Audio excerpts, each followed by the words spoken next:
الحزن والخذلان بيكسر الانسان، بيخليه عامل كده مش عايز، ملوش نفس في الحياه ولا في امل في الحياه ولا في، مش عايز اكمل، ويحس انه وحيد وافضفض لمين اذا كان اقرب الاقربين هو اللي اذيني.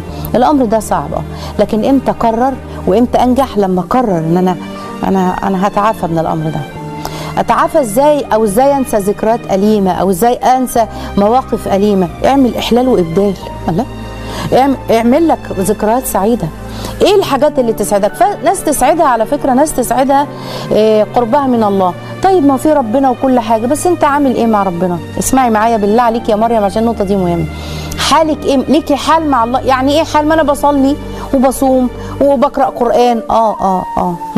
متخذ الله عز وجل صاحب وانيس.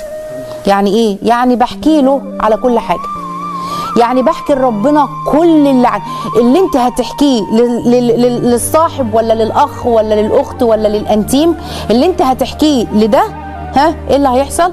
تحكي لله سبحانه وتعالى. بصوا، ما بقولش دعاء يعني ان انا يا رب كذا وافعل لنا كذا، سلكم الخير كل عاجل واجل، انت يا رب اصلح لنا الاحوال، بهدنا واهدي بنا واجعل. ده دعاء. المناجاه مناجي ربنا، يا كريم يا واسع يا فرد يا صمد يا سبحان يا رب يا ولي يا كل الاسماء كذا وكذا وكذا. اما الحكاوي دي قعدة أنس مع الله، أنصح بيها كل مهموم وأنصح بيها كل محزون وكل عنده كرب. كلم ربنا يا ابني، كلمي ربنا يا مريم، قولوا له يا رب أنا لوحدي، أنا موجوعة قوي يا رب، أنا محتاجاك قوي يا رب، أنا من غيرك ولا حاجة يا رب، أنا محدش حواليا يا رب، يا رب لا أب ولا أخ ومفيش حد يا رب، أنت بس يا رب، يا رب كن معايا، يا رب كن أنيس، يا رب طمئن قلبي بك، يا رب اجعلني فعلا أرى لطفك على قلبي وبرد اللطف على قلبي. البرد اللي ربنا بيجيبه من لطفه على القلب، وده اللي احنا عايزينه. أريني أثار رحمتك. أثار رحمة ربنا بس هي اللي مقومة الدنيا على فكرة. احنا عايزين أثار الرحمة دي يا رب.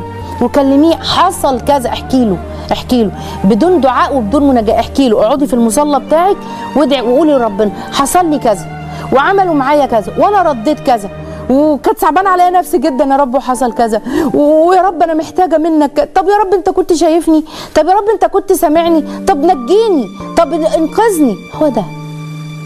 هو ده اعمله امتى؟ اعمليه كل ساعه.